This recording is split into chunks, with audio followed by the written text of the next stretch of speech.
കോഴി വീട്ടിലുണ്ടാവുക, പശു വീട്ടിലുണ്ടാവുക. ഇനിയിപ്പോ നിങ്ങൾ ഓരോരുത്തർ ചോദിക്കുന്നു, സംശയം ചോദിക്കണ ഒരു മട്ടമല്ലേ? അങ്ങനെയാണെങ്കിൽ ഒരു ആന ഉണ്ടായാലോ?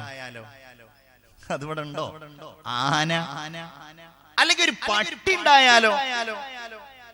ഒരു കുറച്ചു കാലം മുമ്പൊക്കെ നമുക്കിടയിൽപ്പെട്ട ഒരുപാട് ആളുകളുടെ വീട്ടിൽ പട്ടി ഉണ്ടായിരുന്നു. അൽഹംദുലില്ലാഹ് ഇന്ന് ആ ഒരു സമ്പ്രദായം ഇല്ലാതെയായിട്ടിരിക്കണം. രണ്ട് സാധനങ്ങൾ വീട്ടിലുണ്ടായാൽ ആ വീട്ടിൽ അള്ളാഹുവിന്റെ റഹ്മത്തിന്റെ മലക്കുകൾ വരില്ലെന്ന് മുഹമ്മദ് മുസ്തഫ. അതിലൊന്ന് പട്ടിയാണ്. പട്ടി പ്രത്യേകിച്ച് ചില സന്ദർഭങ്ങളിൽ ഇസ്ലാം അതിനെ അനുവദിച്ചിട്ടുണ്ട്. അത് നമുക്ക് ആർക്കും, ഈ പള്ളിപ്പുഴയിലെ ആർക്കും അത് ആവശ്യമുണ്ടെന്ന് എനിക്ക് തോന്നുന്നില്ല. ഒന്ന്, കാവലിന് വേണ്ടി പട്ടിയെ വളർത്തിയ, നമുക്കിപ്പോ ആർക്കെങ്കിലും ആവശ്യമുണ്ടോ കാവലിന് വേണ്ടിയിട്ട് പട്ടി? തന്നെയല്ല, ഇന്നത്തെ കാലഘട്ടത്തിൽ ഈ CCTV മറ്റോ ഒക്കെ വന്നതോടുകൂടെ പട്ടിയുടെ പ്രസക്തി തന്നെ പോയിരിക്കുക. പിന്നെ പട്ടിയെ വളർത്തുന്ന മുസ്ലിങ്ങളല്ലാത്ത ആളുകൾ അതിനെ വളർത്തുന്നതിന് നമ്മൾ അവരെ ആക്ഷേപിക്കുന്നില്ല. തന്നെയുമല്ല, അതിനെ അവൾ വളർത്തുന്നത് വലിയ കൗതുകമായിട്ടും അവരുടെ കൂടെ അവരുടെ ഒരു സഹജീവിയെ പോലെയൊക്കെയാണ് കുറെ ആളുകൾ വളർത്താറുള്ളത്. നമ്മളെ സംബന്ധിച്ചിടത്തോളം അത് പാടില്ല. മറ്റൊന്ന് വേട്ടപ്പട്ടിയാണ്. അപ്പൊ ഞാൻ കരുതിയിരുന്നു ഈ വേട്ടപ്പട്ടി എന്ന് പറഞ്ഞ സാധനം ഇപ്പൊ ഇല്ലാന്ന്. പക്ഷെ ഈ അടുത്ത് എന്നോട് ഒരു വേട്ടയാടാൻ പോകുന്ന, ഇനിയിപ്പോ അത് ആരാന്ന് ചോദിച്ചിട്ടുണ്ടെങ്കിൽ കേസൊക്കെ ഉണ്ടാവും, അതുകൊണ്ട് ഞാൻ പറയല്ല, അതുമായി ബന്ധപ്പെട്ട് പ്രവർത്തിക്കുന്ന ഒരാൾ എന്നോട് പറഞ്ഞു അയാളുടെ അടുക്കൽ ഈ വേട്ടയാടാൻ ഉപയോഗിക്കുന്ന പട്ടിയുണ്ട്. ഒന്ന്. രണ്ട്, എനിക്ക് വേണ്ടപ്പെട്ട ഒരാൾക്ക് വലിയ ഫാമുണ്ട്. ഈ ഫാമിലേക്ക് കള്ളന്മാരാരെങ്കിലും വരുന്നുണ്ടോ നോക്കാന് CCTV ക്യാമറ വെച്ചാലും പട്ടിക്ക് എന്ത് CCTV ക്യാമറ? അതുകൊണ്ട് തന്നെ ആ ഫാമിലുള്ള മൃഗങ്ങളെ, ആടും പശു ഒക്കെയാണ്. അപ്പൊ അവക്ക് കാവലിന് വേണ്ടിയിട്ടും നല്ല പരിശീലനം സിദ്ധിച്ച പട്ടികൾ അവർ കാവൽക്കാരായി വെച്ചിട്ടുണ്ടെന്നാ പറഞ്ഞത്. അത് നിങ്ങൾ കണ്ടവരുണ്ടോന്ന് എനിക്കറിയില്ല. അതൊക്കെ ഇസ്ലാം അനുവദിച്ചതാണ്. വേട്ടയാടാൻ വേണ്ടിയിട്ട് പട്ടി ഉപയോഗിക്കുക, പക്ഷേ നമ്മൾ ആരും ചെയ്യാറില്ല. അതേപോലെ തന്നെ കാവലിന് വേണ്ടി അതും നമ്മൾ ചെയ്യാറില്ല.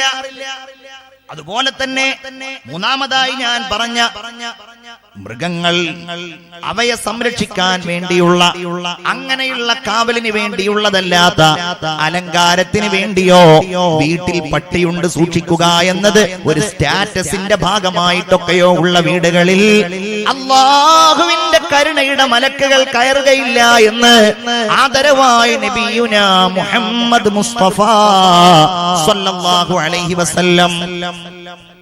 രണ്ടാമത്തെ ഏതാണെന്നറിയോ? സൂറത്തുള്ള വീടുകൾ, രൂപങ്ങളുള്ള വീടുകൾ. രൂപം എന്ന് പറഞ്ഞാൽ എന്താണ്? ചില വീടുകളിലൊക്കെ ചെന്നാൽ കഅബയുടെ ഫോട്ടോ, മദീനയുടെ ഫോട്ടോ, അതിനൊന്നും ഇപ്പൊ നമ്മളൊരു തെറ്റായിട്ടോ കുറ്റായിട്ടോ ജായിസാണ്, ഹലാലായതായിട്ട് പറയാം.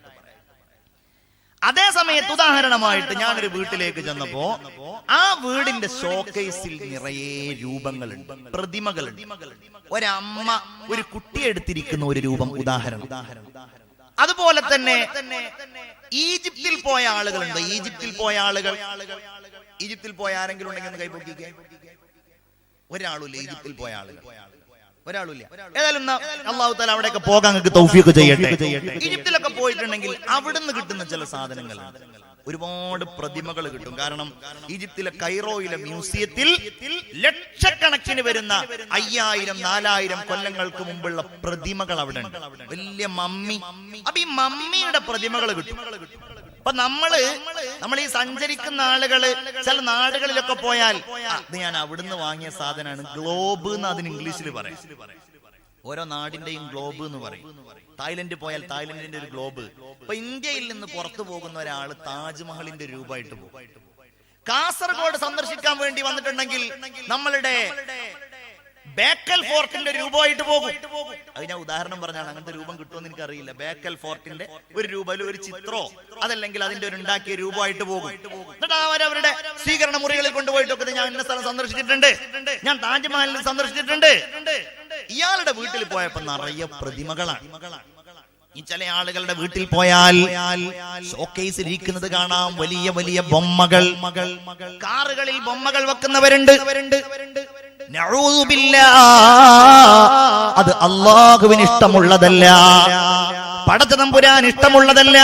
കുഞ്ഞുങ്ങൾക്ക് കളിക്കാൻ വേണ്ടി കളിപ്പാട്ടമായിട്ട് ഉപയോഗിക്കൽ ജായിസാണ്. പക്ഷേ അലങ്കാരത്തിന് വേണ്ടിയോ അതല്ലാത്ത രൂപങ്ങളിൽ ആസ്വാദനത്തിന് വേണ്ടിയോ അത്തരം പ്രതിമകളോ ചിത്രങ്ങളോ ഒന്നും നമ്മൾ റൂമുകളിലോ വീടുകളിലോ വെക്കൽ നല്ലതല്ല.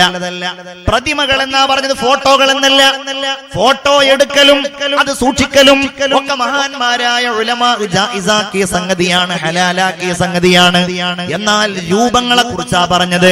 കട്ടൗട്ട് പോലെ ഉണ്ടാക്കുക, അതല്ലെങ്കിൽ ഇങ്ങനെ രൂപങ്ങൾ വല്ല പ്ലേറ്റിലൊക്കെ ആയിട്ട് ഇങ്ങനെ തെന്നി നിൽക്കുന്നത് പോലെ, തെറിച്ചു നിൽക്കുന്നത് പോലെ ഉണ്ടാക്കുക.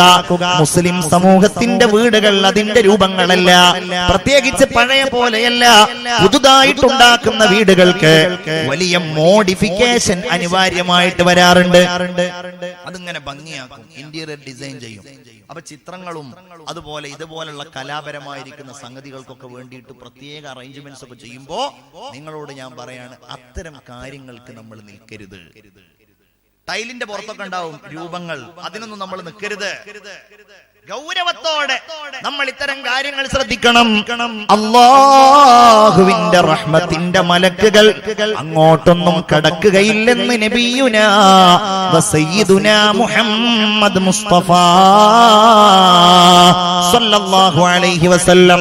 എന്റെ പ്രിയപ്പെട്ട മുഅ്മിനീങ്ങളെ, അല്ലാഹു തമ്പുരാൻ നമുക്ക് നൽകിയ വീടുകൾ നിൽക്കുന്ന ഭൂമി, ആ നാട്, ഇത് കഴിഞ്ഞാൽ ഒരു വീടിന്റെ ഏറ്റവും വലിയ മഹത്വം ആ വീടിന്റെ അയൽവാസികളാണ്.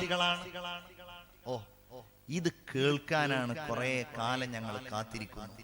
എന്തേ കാര്യം? അയൽവാസി, ഞങ്ങളുടെ അയൽവാസി എങ്ങനെയാണ് ഞങ്ങളോട് പെരുമാറേണ്ടതെന്ന് കേൾക്കട്ടെ. അല്ല കേട്ടോ, നിങ്ങളുടെ അയൽവാസിയോട് ഇങ്ങനെ പെരുമാറുണ്ടോ ഞങ്ങൾ ചിന്തിക്കണം. നമ്മളുടെയൊക്കെ സ്വഭാവം അങ്ങനെയാണ്. ഇപ്പൊ ഞാൻ പറയാണ്, ഒരാൾ മരിച്ചു നിങ്ങൾ സങ്കല്പിക്കാൻ പറഞ്ഞാൽ വേഗം അടുത്ത ആളെ സങ്കല്പിക്കും, അവനാനെ സങ്കല്പിക്കൂല. ഇതാണ് നമ്മളുടെയൊക്കെ സ്വഭാവം.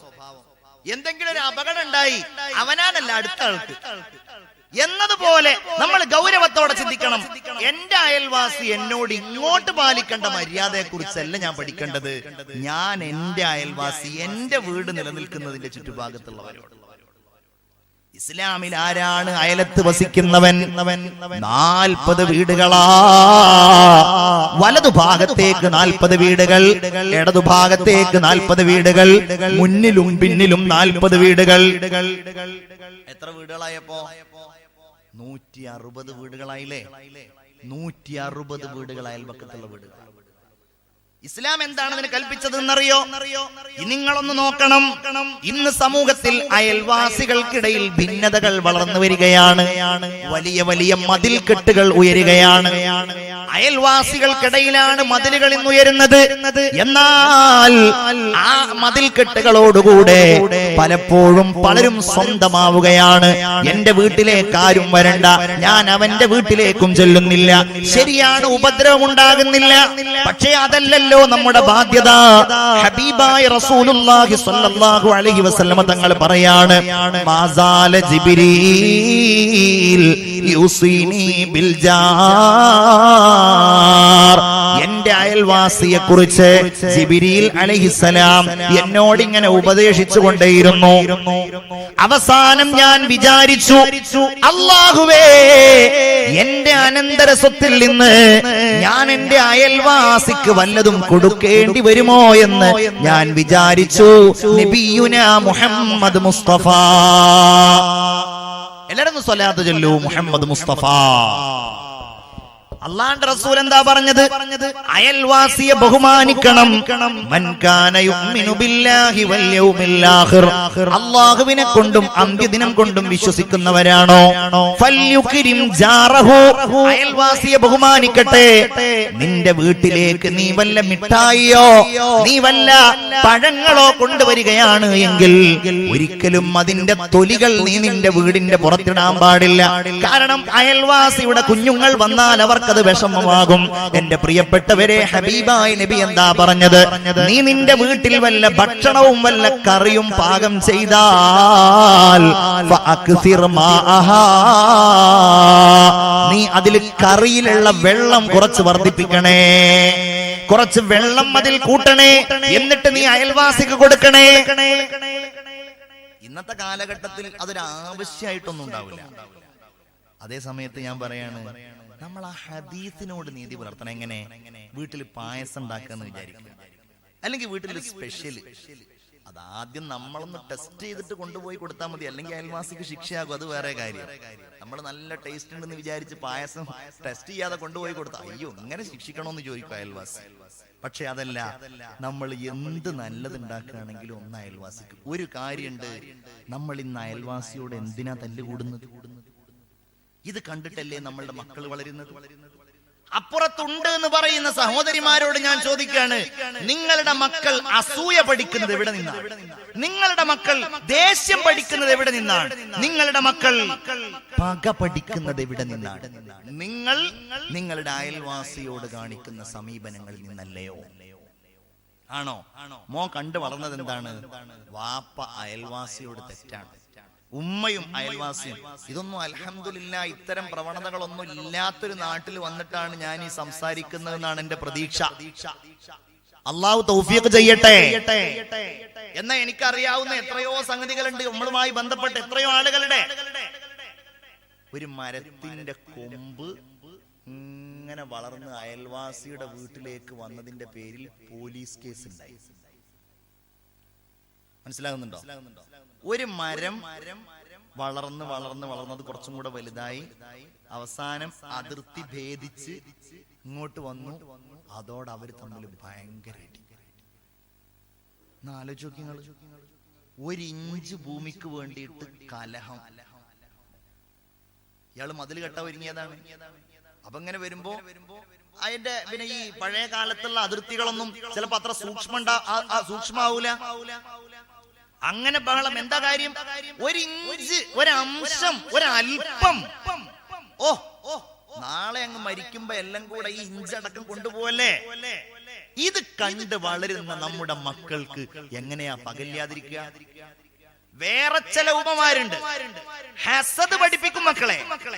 കണ്ടില്ലേ അവന്റെ അയൽവാസിയുടെ മോന് കണ്ടില്ലേ എന്തൊരു മാർക്കാ പരീക്ഷയില്, എന്തൊരു പാട്ടാണ്, എന്തൊരു പ്രസംഗാണ്, അവൻ എത്ര സ്മാർട്ടാണ്. നിനക്കൊന്നുമില്ല, നീ പഠിക്കുന്നില്ല, നീ എഴുതുന്നില്ല. നിങ്ങളുടെ മക്കളെ വിഡ്ഢികളാക്കുന്ന വർത്തമാനമാണ്. പരമ്പരയായിട്ട് നിങ്ങൾ ഒന്നും അവർക്ക് കൊടുത്തില്ല എന്നുണ്ടെങ്കിൽ ഈ സ്വഭാവം അവരിൽ നിലനിന്നു. പേടിക്കണ്ട, ഉണ്ടെങ്കിൽ മാറ്റണം.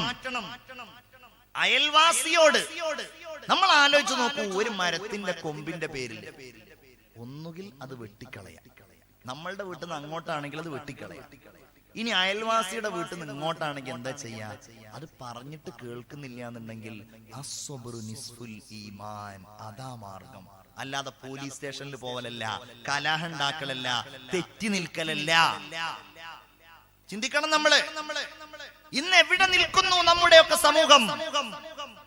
മഹാനായ ഒരു പണ്ഡിതൻ, അദ്ദേഹത്തിന്റെ വീടിന്റെ തൊട്ടടുക്കൽ താമസിച്ചിരുന്ന ജൂതനായ മനുഷ്യൻ തന്റെ വീട് വിൽക്കാൻ വേണ്ടി ഒരുങ്ങി, തന്റെ ഭൂമി വിൽക്കാൻ വേണ്ടി ഒരുങ്ങിയപ്പോ സാധാരണ ആ നാട്ടിലുള്ള ഭൂമിയുടെ വിലയേക്കാൾ ഇരട്ടി വില പറയാണ്. ആളുകൾ ചോദിച്ചു, ഇതെന്താ ഇത്ര വലിയ വില? അവ പറഞ്ഞു, ആ ഭൂമിക്ക് എങ്ങനെ വില കൂടാതിരിക്കും? ഇപ്പൊ നമ്മളുടെ നാട്ടിലൊക്കെ എങ്ങനെയാണ് ഭൂമിക്ക് വില കൂടുക? അടുത്ത് റോഡുണ്ട്. ഇപ്പൊ റോഡുണ്ടെങ്കിൽ കുറച്ച് വില കുറയട്ടെ, കാരണം എപ്പോഴാ റോഡ് വീതി കൂടുക എന്നറിയില്ല. റോഡുണ്ട്, തോടുണ്ട്, പള്ളിയുണ്ട്,